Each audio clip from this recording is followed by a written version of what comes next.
Que papá no le gustaba sacarse fotos. Tengo fotos de todo menos de él, familiares. Estamos en Mar del Plata, la más chiquita soy yo y la otra es mi hermana Amalia. Y él es papá, obvio. Hola, Hola Alicia.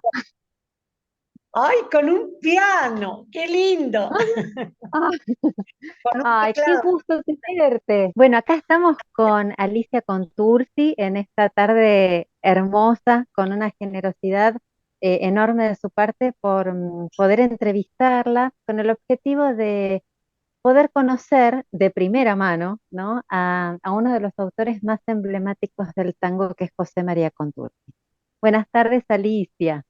Muchas gracias. Hola. Bueno, no es una tarde gris, es una tarde calurosa. ¿Vos dónde estás? ¿Dónde estás viviendo? Yo vivo en Mendoza. Yo nací en Buenos Aires, ahí viví con papá hasta que, bueno, él se mudó a Córdoba con Grisel, con Susana Grisel Viganó. Y luego yo me vine, años más tarde, yo ya me vine para Mendoza con mi familia, ¿viste? Bueno, y él quedó en Capilla del Monte. Te quería preguntar, el amor que él tiene por el tango, ¿no? Que es tan evidente, ¿se lo transmitió tu abuelo? Claro, obvio que los genes mandan, Sí. pero acordate de que era una época en donde la música popular y la música de la juventud era el tango. Los Claro. bailes, los chicos iban a bailar, los chicos y chicas, y la gente iba a bailar, se bailaba tango. A veces había parte de otras, por ahí estaba tango y jazz, pero la música foránea era como secundaria. Y lo que se vivía era el tango. O sea, yo creo que él llevó en sus genes, obvio, llegó esto de ser poeta del tango. Y la que lo impulsó porque él trabajaba, no lograba, estaba vinculado con el ambiente por los amigos de su padre, porque cuando su padre había fallecido en el 32, bueno, lo había repatriado Gardel, toda una historia muy, muy grande, muy dura. Pero él estaba los conocía a Discépolo, lo conocía a todos los grandes, a González Castillo, a todos los grandes de esa época, él los conocía. Pero él no escribía. Y la que le dijo, pibe, escribí tangos como tu padre, fue Azucena Maizani, la ñata gaucha, Grande, qué un grande. personaje. O sea, él la vocación de poeta la descubre a través de ponerse a escribir, o él tenía como otras No, inquietudes antes, ponerle. a ver, poeta se nace. Poeta se nace. Tenés que tener la sensibilidad por la cadencia, el ritmo, lo que es la poesía, ¿no? Que no es. Él siendo bibliotecario, porque él, lo que tenemos que decir es que los padres se separaron cuando él era muy pequeño Sí, y es verdad. vivió, bueno, todo ese drama de que en aquella época, ¿no? Pero el padre viviendo en una casa, la madre viviendo en otra, peleándose por él, bueno, y estuvo pupilo mucho tiempo. Y al estar pupilo en varios lados hasta que quedó y terminó de bachiller en el Colegio San José. En aquella época era muy importante porque no era como ahora, que prácticamente todo el mundo tiene su secundario. Y estando pupilo en el Colegio San José se distinguía por su inclinación por las letras y lo hicieron bibliotecario. Entonces se pasaba el tiempo en la biblioteca y ahí tomó contacto con los grandes poetas. Él había leído, bueno, a todos los grandes españoles, como, tal como los que por ahí se ¿A quiénes estudiaban en un colegio. admiraba, Alicia? A En Lorca, este estilo, ¿a quiénes? A Lorca. Bien. a Lorca, A Lorca le tenía porque había llegado a Buenos Aires y después lo conoció. A Guillén, a Nicolás Guillén, mi tierra es dulce por fuera y muy amarga por dentro, mi tierra es dulce por fuera, con su alegre primavera y su sol de hiel al centro. Nicolás Guillén, cubano. Lo admiraba, tenía el libro de Nicolás Guillén en su mesa de luz, un libro de tapas amarillas que ya no sé dónde pudo haber quedado, ¿viste? Sí, admiraba a Guillén, admiraba a Lorca, a Darío, a Rubén Darío. El más autodidacta fue mi abuelito. Pascual no Bien. sabemos qué terminó, si debe haber terminado una escuela primaria. Por eso tiene en sus versos ciertos errores gramaticales y demás. Pero aquel que solito entró al conventillo, echado en los ojos el fungi marrón, por ahí comete algunas imprecisiones desde el punto de vista gramatical, ¿no? Claro, pero el Bueno, lenguaje de José María Contursi solito es muy bailaron un rico, el tango. lenguaje de tu papá, digamos, es un lenguaje más erudito, es un lenguaje abierto, con muchísimas metáforas, ¿no? Digamos, ¿esto él lo fue aprendiendo con alguien en particular? ¿Fue modelando su estética? No, no, no, No. sí, siempre hay influencias, pero quiero Bien. decir, él ya traía esta formación y esta vocación, Ujú. y luego entra en contacto con al escribir, al ponerse a escribir, entra en contacto con bueno, con Discépolo, te acabo de nombrar a Discépolo, te acabo de nombrar a González Castillo, Dios santo, ya estamos. Con Discépolo y González Castillo ya está. Pero él trabó mucha relación con Homero Mansi, con Cátulo Castillo. El otro día me tocó presidir el Congreso Mundial de Tango, el inicio, y yo dije que recordáramos, que imagináramos eh, una mesa de café en la época del 40, donde estuvieran sentados allí, papá, pero estaba Discépolo, Homero Mansi, Homero Espósito, Troilo, Claro, eh, todos. eh, todos allí. Entonces, hay como y de pronto entra un muchacho jovencito, hice un ejercicio así de imaginación que me gustó mucho. ¿Por qué? Porque para entender la época, entonces vos Claro. me decís influencia, y sí, ¿cómo no va a tener influencia? ¿Componía una letra y él pedía opinión de lo que escribía o no? ¿O entregaba su material ya Mira, cerrado, por ejemplo? ¿O eran así con los colegas, por ejemplo, no sé, me nombrabas a Mansi, tendrían esas, o sea, reuniones comparativas de lo que escribían cada uno? ¿O cómo se sí, sí, manejaba en esa época? claro, claro, yo creo que sí, yo creo que sí. Y papá era, por ejemplo, a mí, ¿no? En un momento determinado, ya de mayor, antes de vivir definitivamente con Grisel, mi mamá murió en el 55 y 1955, muy tempranamente, porque tenía 40 años, mi vieja. Eh, bueno, estaba enferma y demás. Y papá se reencuentra con Susana Grisel, la del tango, que se habían amado a la distancia, porque papá se había abnegado y había dejado ese amor para volver con mi madre. Él me mostraba lo que escribía, me lo leía, me decía, ¿qué te Divino, parece? Sí, por supuesto. Y qué sé por bueno. ahí que con Homero Espósito, que él hizo un comentario, este muchacho tiene un futuro muy prometedor, mirá, ¿no?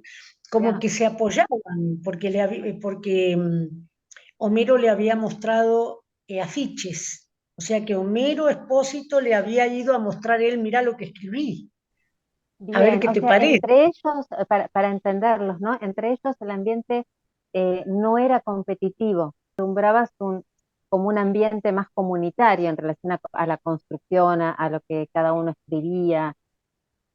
No era hostil, Yo digamos, sí, eso. por testimonio sí, porque, a ver, vamos a ubicarnos un poco. Yo era chiquita, ¿Cuántos entonces años no compartía, en ese momento? claro, yo nací en el 41, entonces cumplí 81 años, felicítame. ¡Ay, Alicia! Ah, no, en septiembre, en septiembre. Pero bueno, Ay, pero yo nací quiero el decir, mismo día que tu papá, así que mira, lo llevo ahí. toda esa época maravillosa del 40, yo era una nena. Y aparte Mm, que en aquella época una moralidad muy, acá decimos pataca, ¿no? En Mendoza es muy falsa, muy de apariencia, ¿viste? Muy de apariencia. Papá tenía dividido el mundo entre su familia y la noche, claro, donde claro. mamá no participaba y nosotros tampoco. Entonces, era así. El hombre, pero esto era machismo, claro que era machismo, pero era machismo imperante, Claro, pero era no se machismo vivía como con esta imperante conciencia en ese momento, sino como una característica de la social, época, cotidiana, de la época, del tipo de vínculos, ¿no? claro. Totalmente. Y lo que luchamos por la liberación de la, porque vos sos muy joven y lo que luché yo por la liberación de la mujer, lo que vi, lo que yo vi, lo que tuve que trascender, lo que tuve que, por supuesto. Entonces, y el tango se fue acomodando, entonces, por ahí dice, la letra es machista, en algunos autores más que en otros, pero, y la letra es machista, pero porque la época era machista, no Totalmente. necesariamente. La- las- Claro, no, no, no te entiendo, porque las letras son una consecuencia de un reflejo de una estructura social, cultural, ¿no?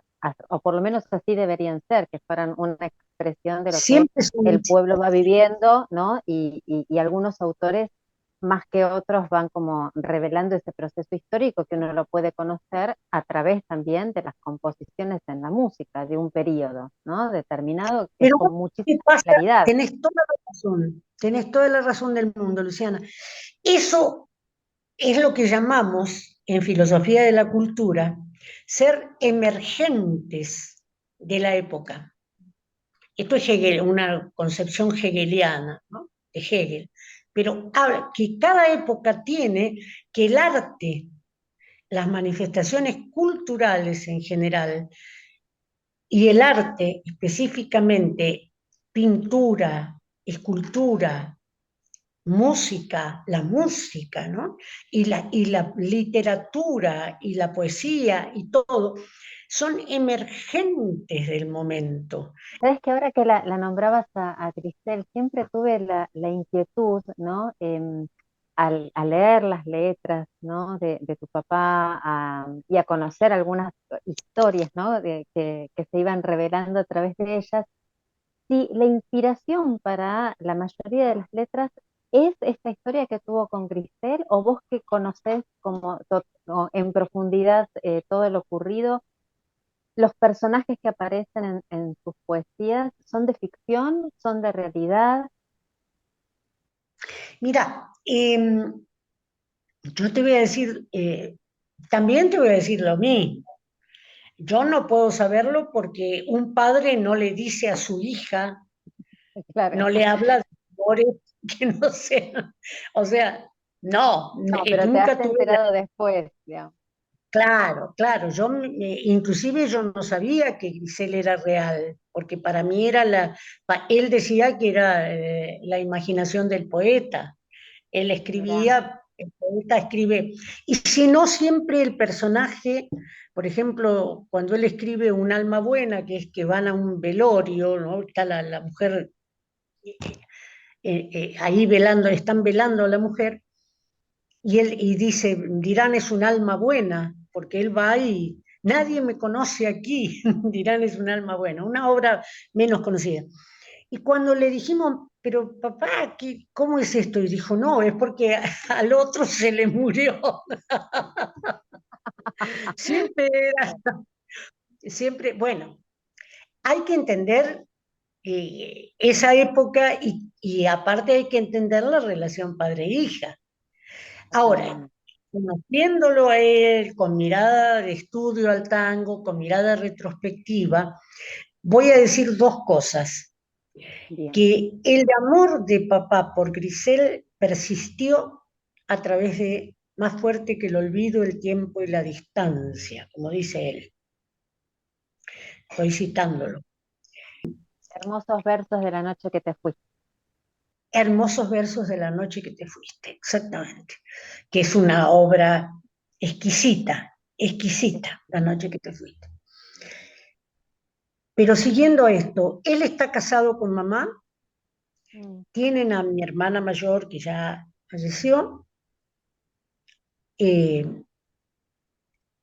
y él la conoce. Se casan en el 32, 1932, año mismo en el que nace mi hermana, y él en el 35 la conoce a Grisel. Y ahí hay un periodo donde el matrimonio está separado, y yo no sé por qué, no sabemos por qué. Y él se enferma gravemente de los intestinos y mamá lo va a ver al sanatorio porque es la esposa y se olvida de su pelea, digamos, y va a verlo con la nena chiquita. Se reconcilian y papá vuelve con mamá. Pero ahí viene el engaño. Los médicos le recomiendan para recuperarse, porque había estado realmente en las puertas de la muerte, le dicen que vaya a Córdoba, que en aquel entonces se recomendaba, las sierras de Córdoba para recuperar la salud, el aire de la montaña, se lo decía en aquella época. Y él va a la hostería que tenía el padre de Grisel, o sea que sí, seguía ese. Entonces él se debate entre su mujer y su hija, por un lado, y este amor tan fuerte, tan intenso. Pero la otra era su mujer, su compañera de vida, la madre de su hija. Y papá elige y vuelve con mamá, que ya estaba embarazada de mi hermana, que me lleva, ya era mi hermana que nace en el 40, un año y medio antes que yo. Papá renuncia al amor porque piensa en su familia, porque él había sufrido muchísimo el vivir de padres claro, la separados, separación, la propia separación de sus padres. la propia separación. Entonces ahí hay una abnegación. Cuando vos por un bien mayor dejás el amor y por la familia, por los hijos, renunciás al amor, eso te engrandece, es un acto del espíritu muy grande y es una renuncia. Y eso queda en el poeta. Y, y quizás eso es lo que produce el éxito de sus obras, que sí están dedicadas. Grisel, en esta tarde gris, cada vez que me recuerdes, la noche que te fuiste. Esas son para ella, para Grisel. Y te pregunto una cosa, Alicia, por ejemplo, Cristal, ¿no? Que aparece como un pensamiento tan doloroso, como tan, con tanto tormento, ¿no? De lo que va viviendo. Este, por ejemplo, este tango, esta estética de algunos tangos, ¿reflejan el sentir emocional de tu papá o alguna etapa de... Escorpiano, un escorpio total. El escorpio se mueve, es el gran... Yo no puedo dejar de ser astróloga, hablo siempre de esto. Claro, pero esta tipología, es decir, es el sentir de los extremos, el Mm, sentir los claroscuros del sentir, el sentir la búsqueda del fin de la muerte, el sentido de la muerte.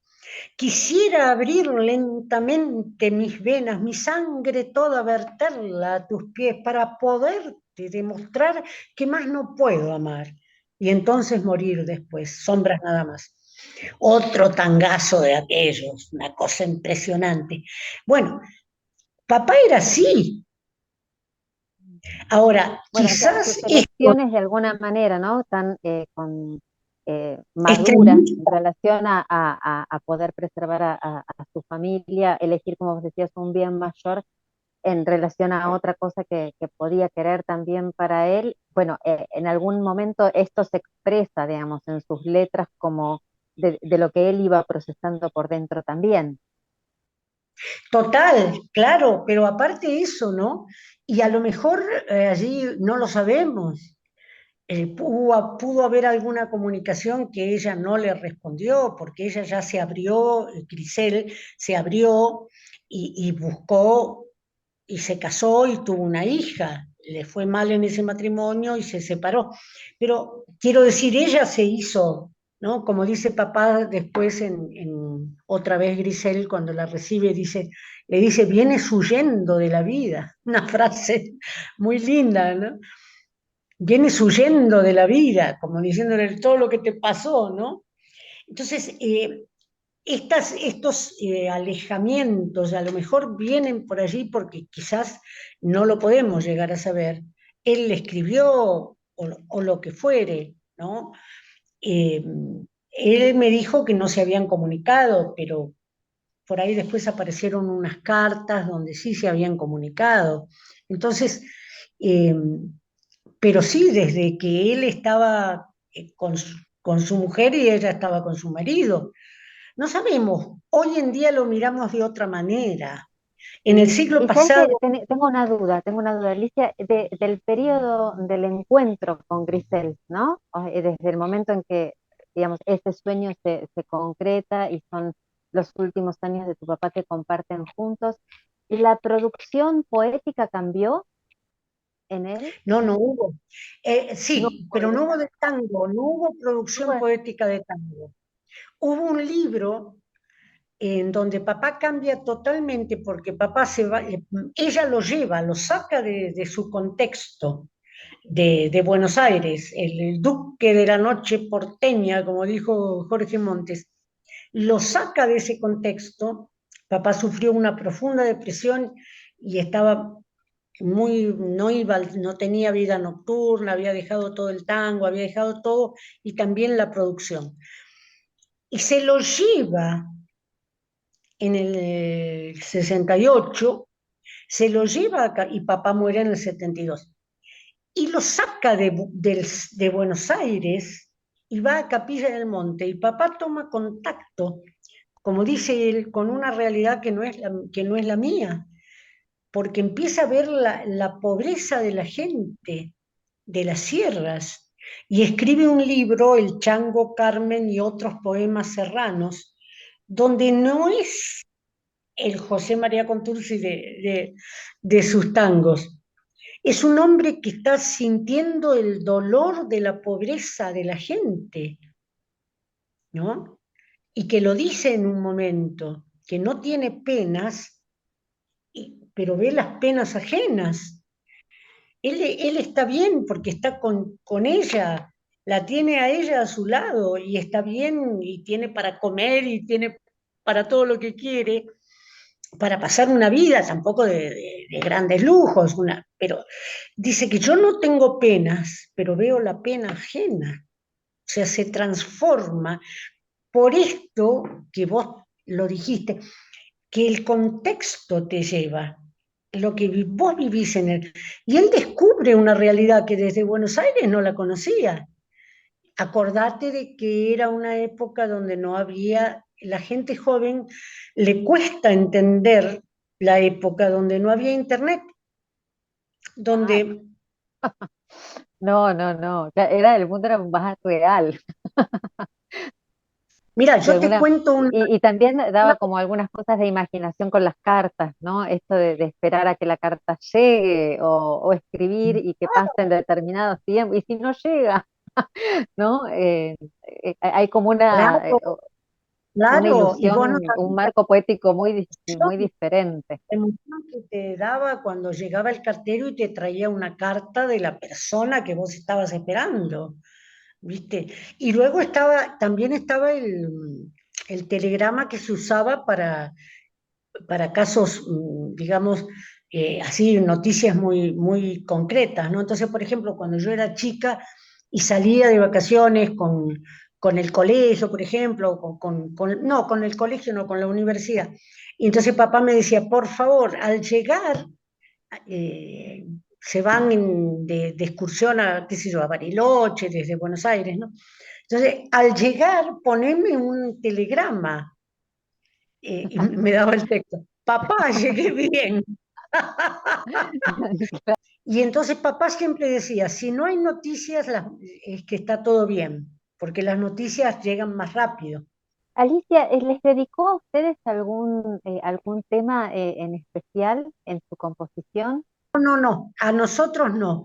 Yo Mm. creo, porque mamá lo decía, que tu piel de jazmín está dedicado a ella. ¿Cuánto tiempo les llevaba hacer un tema, escribir un poema? Digamos, ¿él las escribía Depende. primero o recibía la música? En esto, Ay, ¿cómo? es una linda pregunta. Yo pienso, bueno, hay anécdotas, por ejemplo, de cuando se juntaba con Troilo para componer, hay anécdotas de eso. Iban juntos, Pichuco con el bandoneón y papá al lado, y entonces un acorde, ¿no? Una frase musical, Ujú. y papá poniéndole, o todo el tango ya armado por Pichuco, mira, tengo esta música, y ponerle Bien. juntos. O bien, lo otro que yo lo he visto, le dejaban un tema y se armaba lo que se llamaba los autores, los letristas le llamaban el monstruo. Era una especie de onomatopeya de sonidos para recordar exactamente la música, porque no había Mirá. grabadores, no había nada, ¿viste? O sea, también ahí la tecnología ha dejado muchas cosas atrás. ¿Con quién se llevaba mejor componiendo en lo musical? ¿Tenía así su preferencia o era alguien abierto?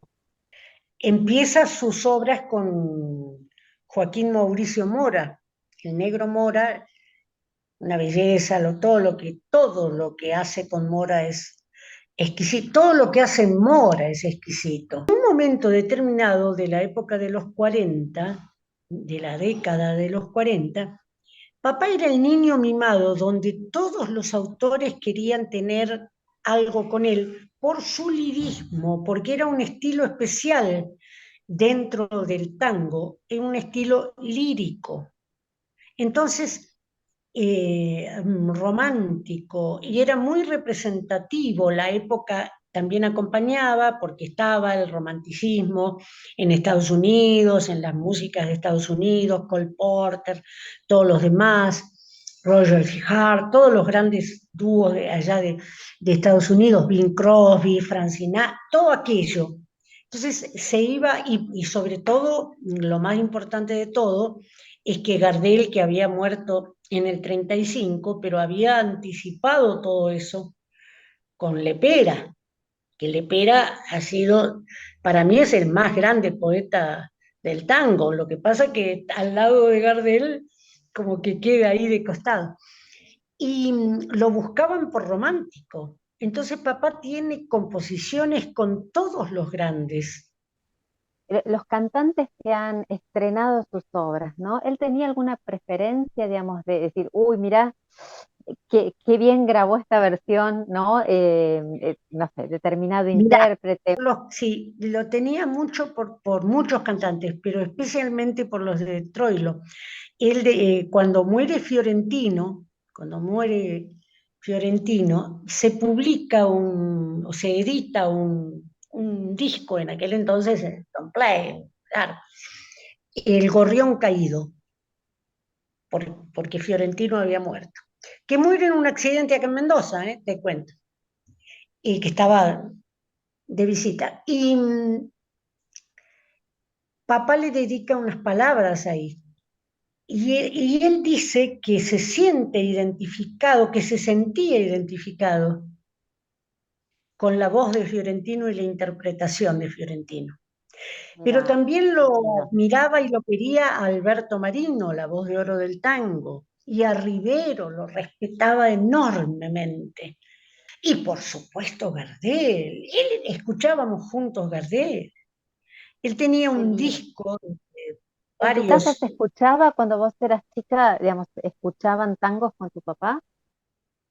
Claro, mira, en mi casa pasaba una cosa muy peculiar. Con papá se escuchaban tangos, desde ya. Mm. Pero mi hermana mayor, que era una rebelde y fue, más adelante fue fundadora del movimiento del feminismo espiritual, eh, ella le gustaba la música clásica, porque había, escuchando novelas, la música de fondo de las novelas, y ella dijo, esto es una música distinta, no es la de papá. Mm.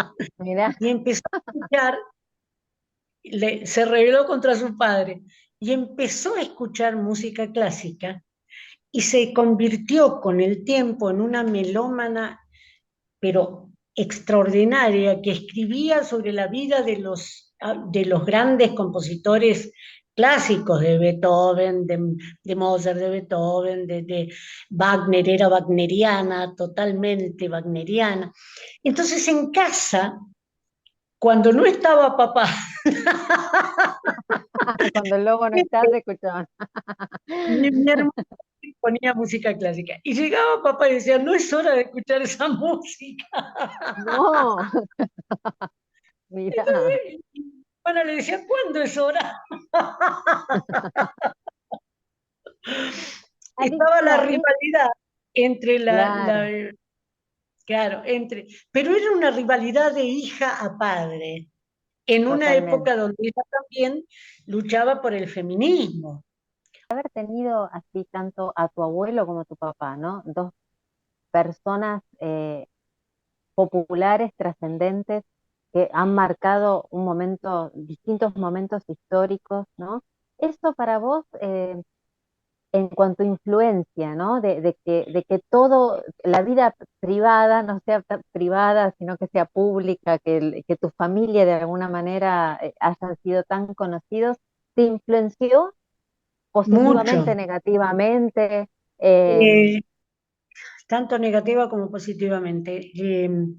Te cuento, mi abuelito murió en el 32, el mismo mm, año en que papá se casó y tuvo su nena, con meses de diferencia. De modo que yo, para mí, mi abuelito no existió, es decir, era un nombre, era un recuerdo. Yo tuve relación con mi abuela materna y, y el, y el tío de papá, hermano de Pascual, Rafael, que se había casado con mi abuela. Entonces para mí era mi abuelo, pero no era mi abuelo, era el hermano de mi abuelo que era casado con la mamá. Bueno, yo viví en un tema rodeada de tabúes, porque no se podía hablar de esta situación donde mi mamá no tenía papá biológico y llevaba el nombre de mi abuela Zárate, el apellido de mi abuela Zárate, y que Rafael era era el segundo, era el marido, el padre de papá no se sabía quién era. Ese era un tabú terrible, que mamá había vivido, pobrecita, porque la habían discriminado por no tener, por llevar el apellido de su madre. Ese era un tabú tremendo que no se podía hablar. No se podía hablar de que mis abuelos de Pascual e Hilda eran separados, claro, se habían separado. Tampoco se podía hablar de eso. No se podía hablar de nada. No se Nada, podía claro. hablar de nada, se podía hablar. No se podía hablar de que mi abuela Hilda y mi abuelo Pascual I habían muerto en nosocomios, habían muerto habiendo perdido la razón. Yo te lo digo así, sueltita, porque lo he elaborado, lo he tenido que elaborar. Pero vos imagínate, yo chica, jovencita, con todas estas cosas que tuve que descubrir. Yo iba a colegio de monjas, cuestionaban la moralidad de mi padre y de mi madre. Y a la hija de Azucena Maizani, porque ella no tenía papá, la discriminaban, no te imaginas cómo, y le hacían bullying. A mí no llegaron a hacerme bullying, pero la profesora de música, yo tenía que aguantarme que la profesora de música dijera que el tango no era música seria. No, la música es otra cosa, ¿no? El tango no era música. Tuve que aguantarme todo eso. Recién yendo a la Universidad del Salvador, porque yo me licencié en filosofía en la Universidad del Salvador y después me quedé allí muchos años como profesora, me jubilé como profesora universitaria. Ya no filosofía, fíjate. Bueno, y recién allí, en una oportunidad, un cura vino a a conversar conmigo por el tema del tango, porque se estaba incorporando al tango. La misma época en que la Tana Rinaldi empezaba a hablar en los círculos literarios de Homero Mansi, de mi padre también, de Homero Mansi, de Cátulo Castillo, de Discépolo, que no los conocían, que había un desprecio por el tango. O sea, mirá todo lo que te tiro, lo que te No, no, cuento. no, es mucho, es una época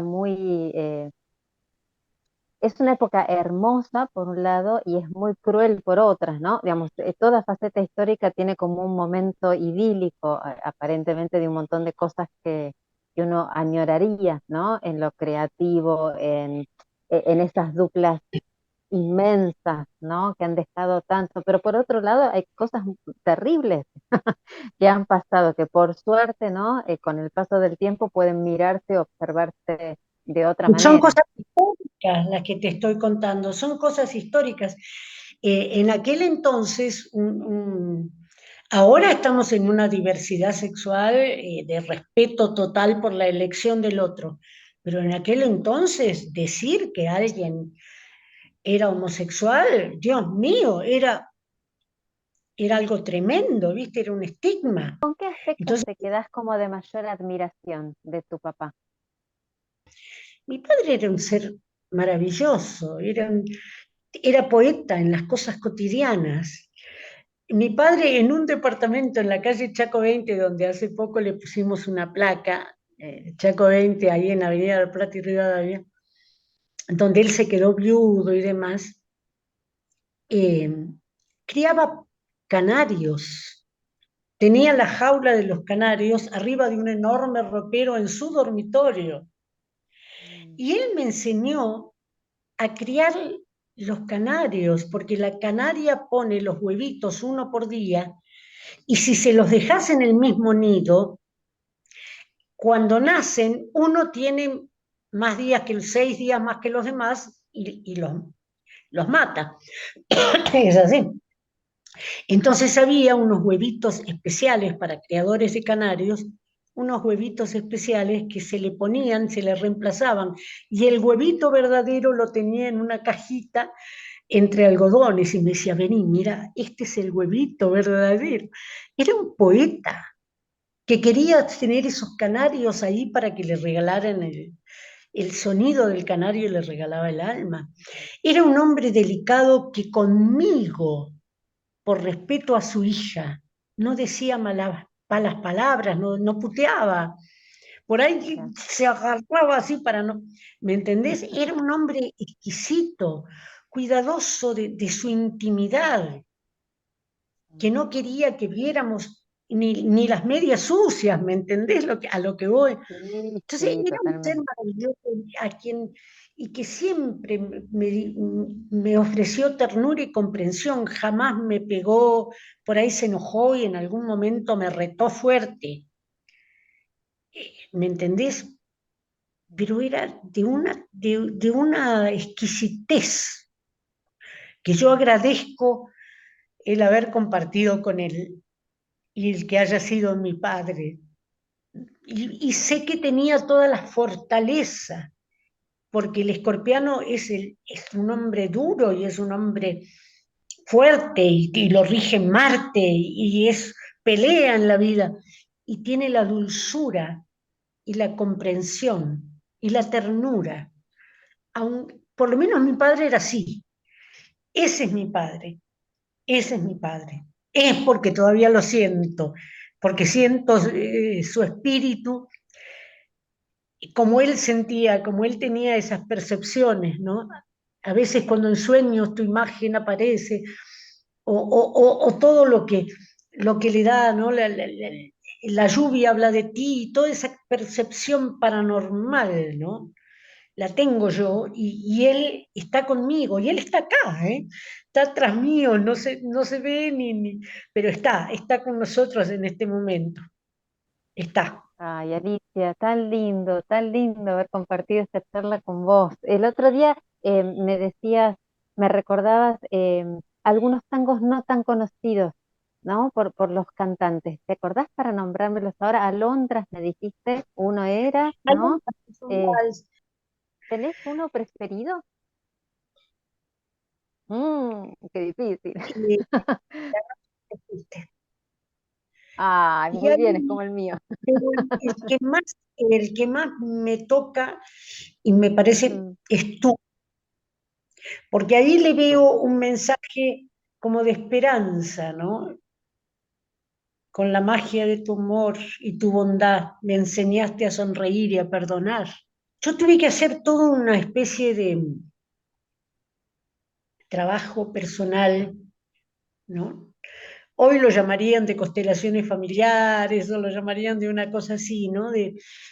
O de biodecodificación, para ahondar en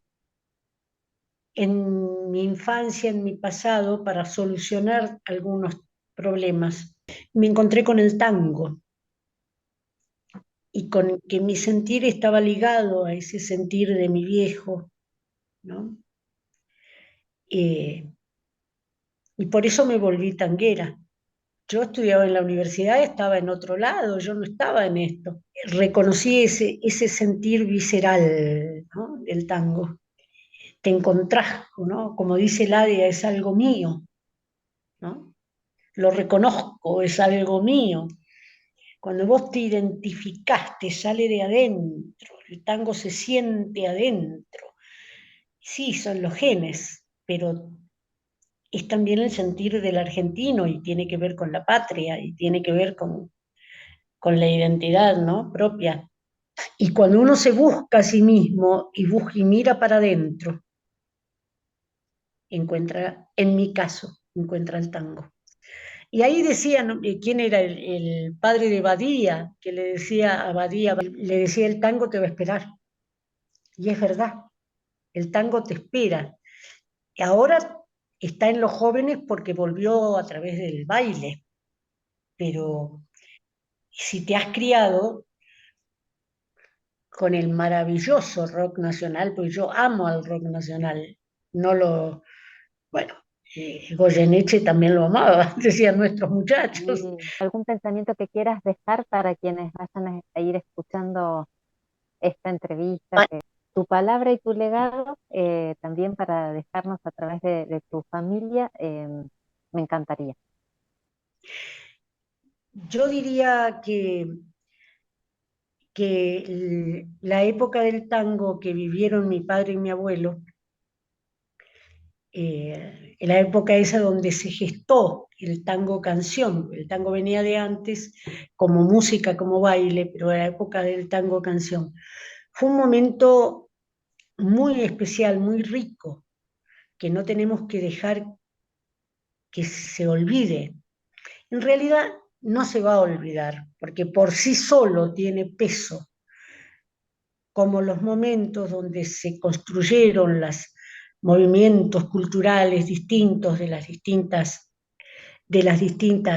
disciplinas artísticas, y que es un tesoro invaluable, y que no hablo solo de mi abuelo, de mi padre, hablo de todos los creadores de ese momento, esa época de oro, y que la tenemos que seguir eh, sosteniendo, la tenemos que seguir rindiéndole de alguna manera atención, culto, y que importa mucho el tango nuevo, porque el tango vive en los jóvenes, y es muy importante los nuevos creadores y los nuevos intérpretes. Es maravilloso. El tango sigue vigente y aquello queda como eso donde nos podemos apoyar, ¿no? Ese tronco importante donde podemos apoyarnos para seguir para adelante, dando testimonio de nuestra argentinidad, de nosotros como argentinos. Con eso Ay, cerramos. Alicia, muchas gracias, muchísimas gracias. Esto es de 1932. Papá, en su servicio militar, granaderos a caballo, le tocó ahí por la altura.